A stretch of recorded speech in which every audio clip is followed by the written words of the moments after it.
Yo, what is up gamers, Russ here. Today I thought it was about time that we start the commentaries back up, and it's actually coming up to Christmas, and 2 years ago at Christmas time I actually made my first ever commentary on this channel. That was a rogue POV at the start of Shadowlands, so I thought this was very fitting for the first one of Dragonflight. Today I'm on my Havoc Demon Hunter.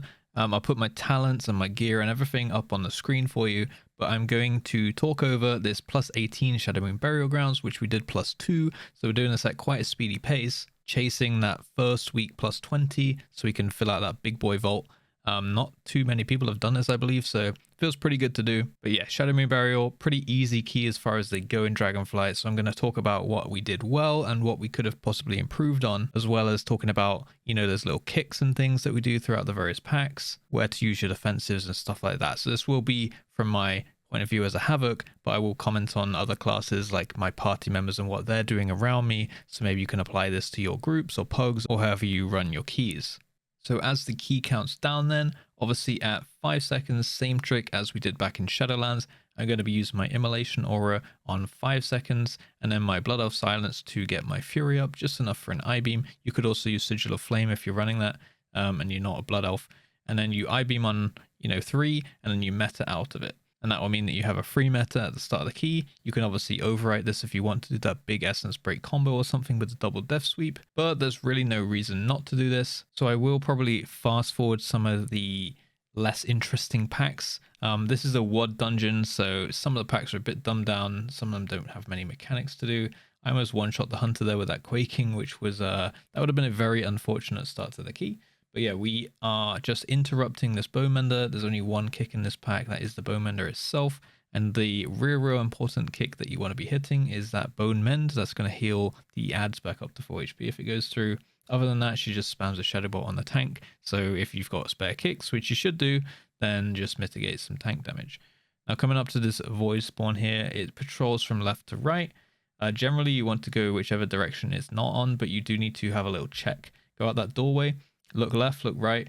One of these little altars that we're going to here is not going to have a void spawn on it. You want to go that way. So sometimes you'll be going left, sometimes you're going right. Depends on the timings.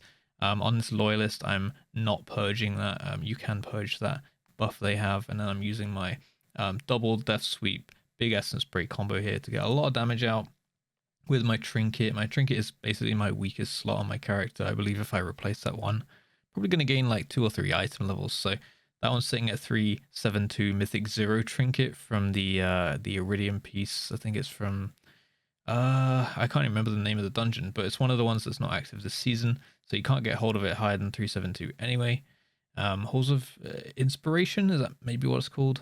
But yeah, we had our druid go ahead and actually pull those spiders back over to us, so that we could just add that spider pack into the pool, because they don't do anything. It's a nice bit of free pad. I wasn't complaining because I was obviously popping my cooldowns there. So that was nice. And then you can see our tank just getting absolutely deleted on this pack. So after you drop down through the hole, there's one more set of spiders and then a Bone Mender pack, but with 4 of the Bone Skeleton dudes. It's the actual Bone Skeletons which hurt. The Bone Menders, they don't really do much. As I said, you just want to kick the Bone Mend, because otherwise this pack's just going to take even longer. But it's the actual bones that just clap the tank. So you'll see here, he'll actually go down in a second. Yeah, he just gets walloped as soon as those bones enrage, and we couldn't insta-purge them any quicker. So me and him ran back, he died, then I took aggro, and I died as well. So we're actually going to have to do a little bit of a run back while the team tries to save this one. Now, you might actually recognize this team from, if you watched any of my Shadowlands commentaries towards the end of Season 4, same team. This is just my guildies, so we're like semi pre-made. We kind of split around. We're probably like 6 or 7 people or so that generally play together, so sometimes the group changes slightly, but this is the actual comp we ran in Season 4. So our Hunter was playing survival back then. Outlaw is still really strong. DH is, honestly, I don't know, what's your guys' thoughts on DH so far? I haven't personally seen it being this S+ tier class that people keep, people were really hyping it up to be. I think it's good for sure, but generally I'm falling behind Outlaw Rogues, I'm falling behind Marksman Hunters. Other classes, I don't know, in all pugs I seem to just clap everybody and slap them, But in pre-made groups, I feel like I'm one of the lower damage classes, to be honest. Like they bring some utility, like they're definitely good, but their damage is nowhere near what like people were saying it was going to be. I guess we have been nerfed a few times since the beta and stuff like that, but I haven't found it to be very, very overwhelmingly broken as people were calling it. But I don't know, maybe I'm playing it wrong. I don't think I'm playing it wrong, but I could be, you know. So, or it could be a gear thing, maybe. Like they do have the scaling talents now with the crit and the mastery, so that could be it. But yeah, you'll see I'm actually using some flashy new weak auras. Spoiler alert, they're not quite... I'm not 100% happy with them. I'm kind of iterating on them every other day so far. So I want to get them exactly how I like them before I release them to you guys. But they will be coming in a future video sometime in the new year, most likely, because I'm going away to France for Christmas. So, and then it's my birthday. So yeah, we're gonna fix the weak auras, but I've decided to drop my usual setup. I've been going with, you know, just using my action bars this whole time and then a couple weak auras to complement it, I guess. But I decided that you can just do way more with weak auras, you know, have them disappear when they're on cooldown so they're not blocking up my screen, and have them flash at certain points, you know, reminding me to pop my rage fire and stuff on mobs, and making sure I'm only pressing Chaos Strike when I'm actually Fury capping and stuff like that. So it takes my brain even more out of the equation so I can focus on the other things around me going on. This boss is super simple, by the way. I know I've been talking over it. There's a couple mechanics that you need to watch out for. Generally, you just want to be walking around the room, not standing on these daggers that fall down from the sky. And when the entire floor goes black, you see there's these purple runes on the outside of the room. Those ones are bad. If you hit those, they will hurt you. But when the floor goes black and she lights up the kind of like, I think it's 8 or so inner like runes. They look like kind of like full moon, half moon, crescent moon, all that kind of stuff. You want to stand in one of those. I don't know if you need to be in your own one, like you can't share with your teammates. But just I do that to be safe. But you just need to be standing in one of those. And generally, I pop like a personal if I'm sharing with someone because I'm just skeptical and I don't actually know 100%. But other than that, she's just going to spawn an ad, and you just got to CC that ad and kill it. That's literally it. This boss is very easy, but she does have quite a lot of her health. So that one goes down real easy right there. And then we got on to one of the harder packs here. So there's actually only one mob that you need to kick in this pack, and it's that Dominator at the back. That one's gonna like slay people if you don't interrupt it. So the tank just grips that one in, but we leave, as you can see here, we leave the orange marker and the star marker just kind of free casting that domination. And we just make sure that we're not using AoE stuns. We're not, I'm gonna hold my meta as well at some point in this pack. And we just don't want to interrupt them because they're actually just not doing anything right now. They're just this free health pool that's going down. I believe they're just channeling onto the ads.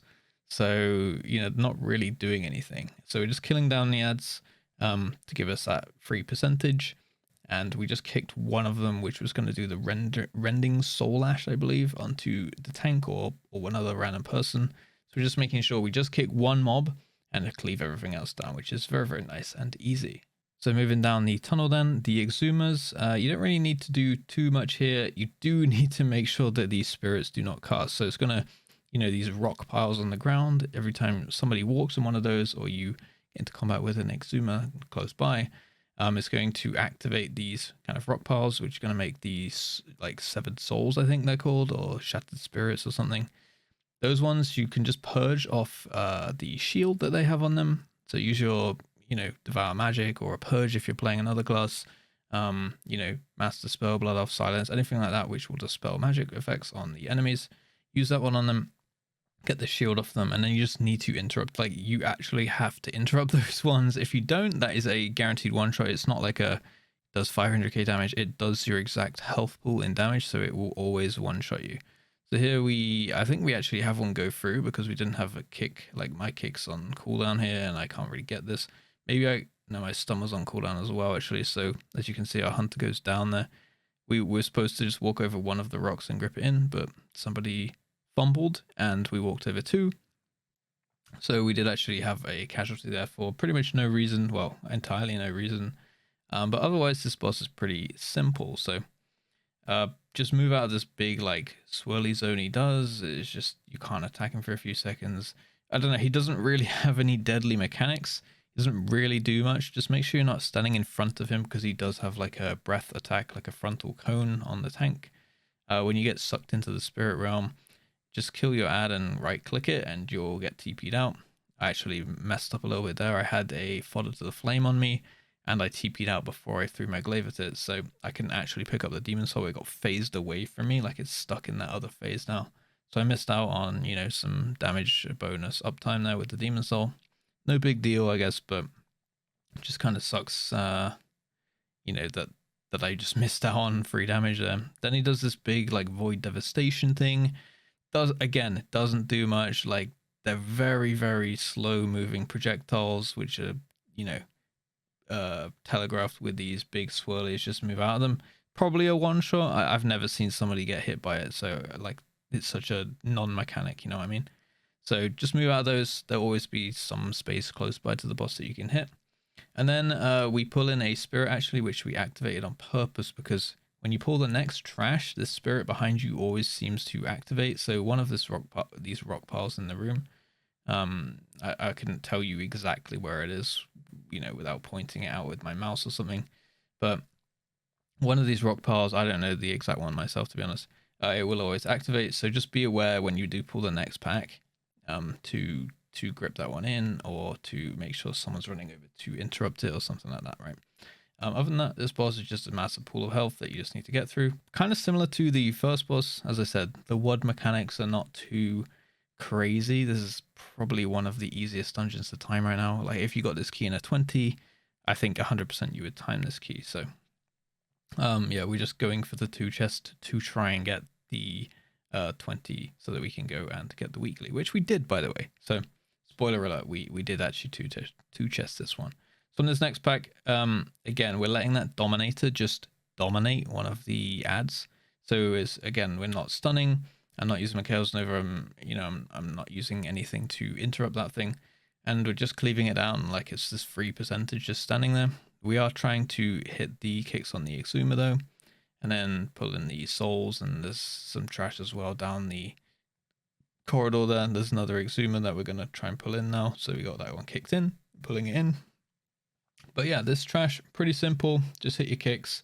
Obviously way easier on like comms on Discord and stuff compared to if you weren't. I'd imagine you might have a bit more trouble in a pug, but then again, in this day and age with Mythic Plus and stuff, there's so many kicks and things. I don't know, like if you guys have done Knockhood and stuff like that, is crazy. But they are actually nerfing a lot of the dungeons this coming reset, I guess because of Tyrannical and because some of the trash is just absolutely insane. But yeah, I think I still think Tyrannical is going to be a rough week. So I'm kind of glad that I'm basically missing next week because of Christmas. So I'll kind of miss Tyrannical. I won't get my Keystone Master sadly next week. I doubt, because I will be away. So I have to wait a little bit there to upgrade my items, but when I can do that, you know, all that Valor will come flowing in, and I can probably upgrade, I don't know, some trinkets or something. I really want the Halls of Valor trinket.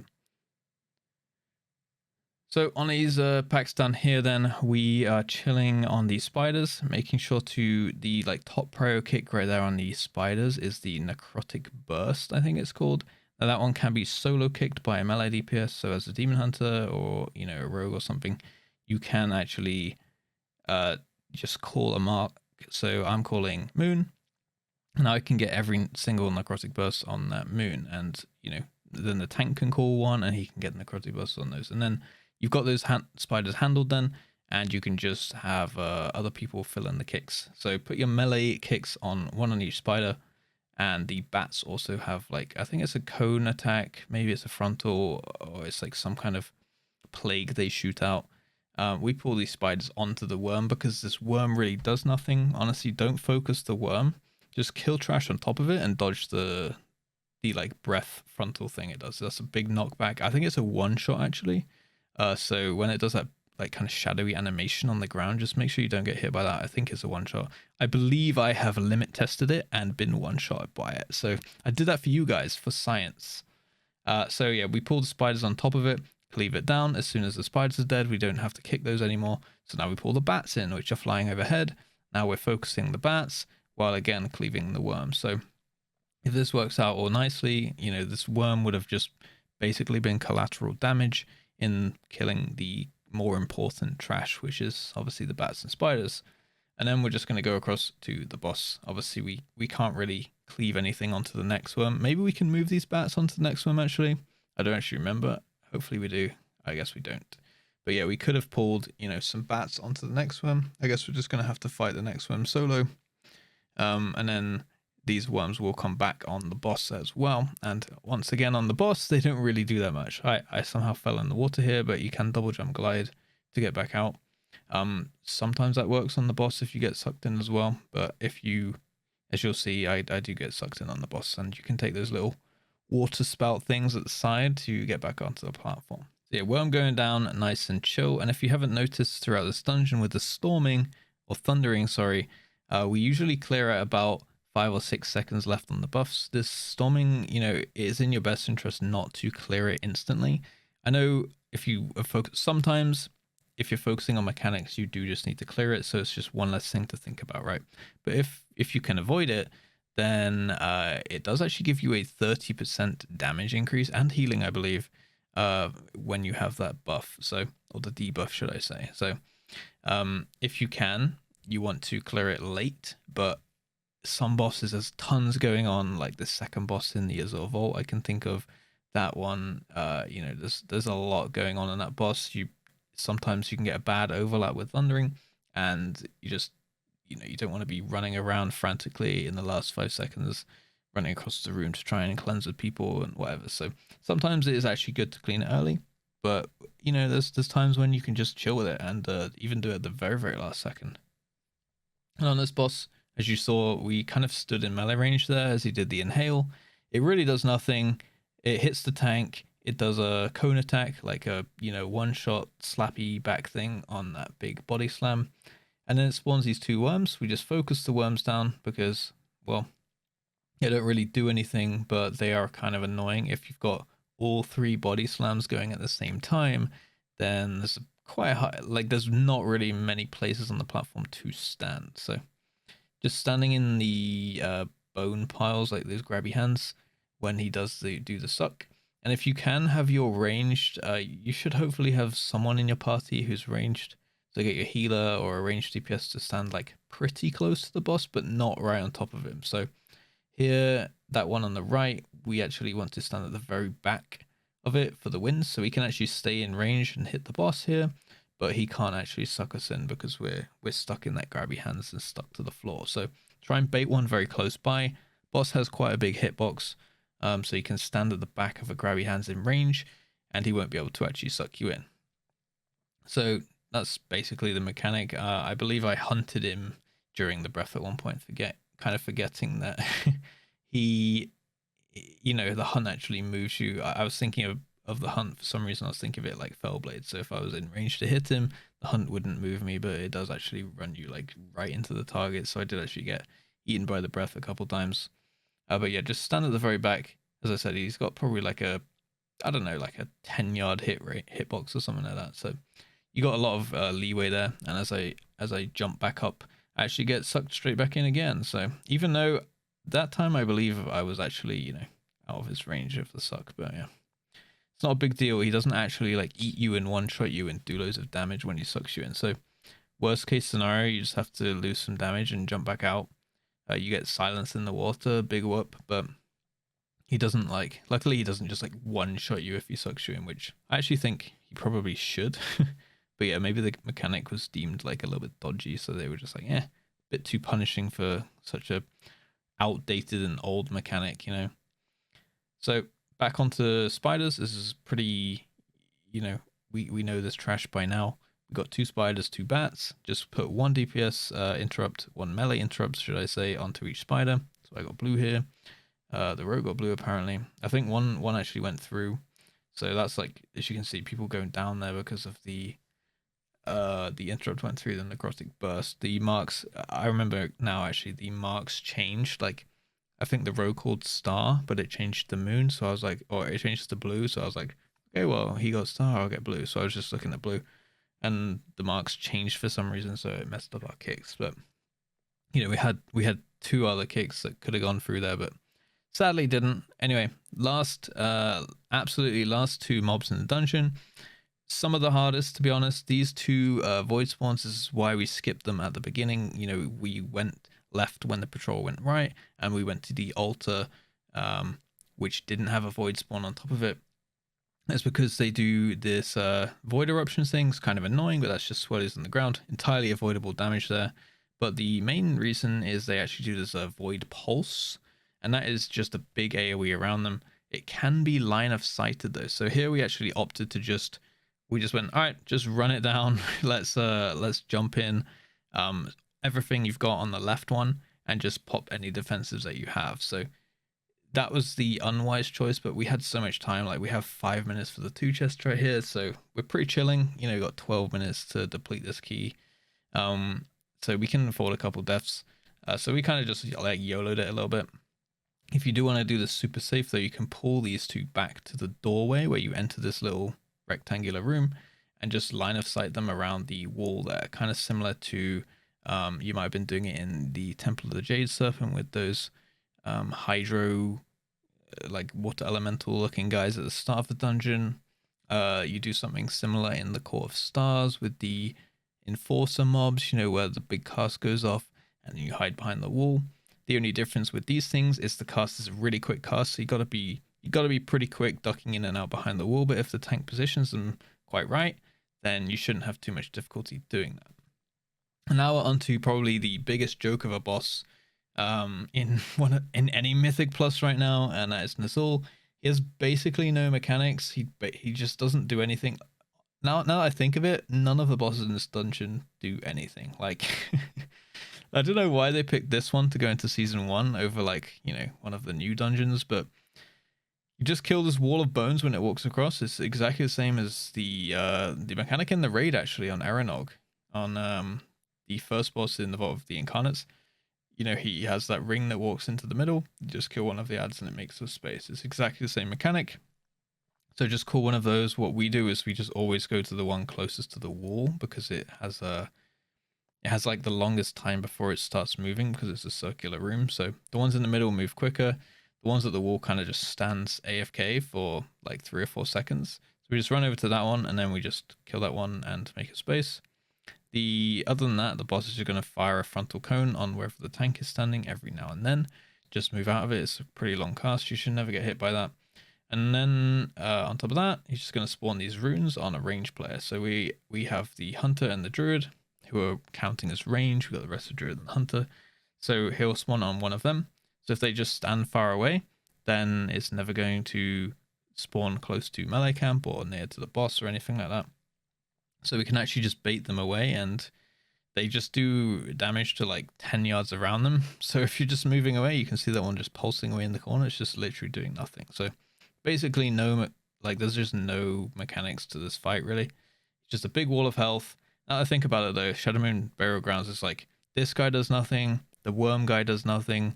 You know, the second boss has like entirely dodgeable mechanics except for the cone on the tank.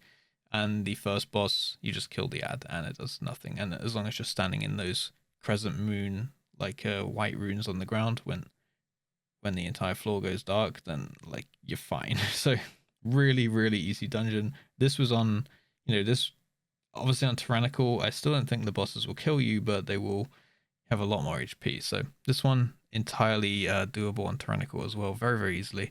And you know, it's just about kicks really on a couple of the trash mobs. Other than that, as long as you have decent damage, you should fly through this key. Like, we had, you know, that one messy pull on the bone menders at the beginning when we jumped down through that hole, where the tank died and we had a couple run backs. So the damage meter got scuffed a little bit, but overall pretty fine. I'd say the packs to watch out for are those bone mender packs. You might just want your tank to kite every now and then.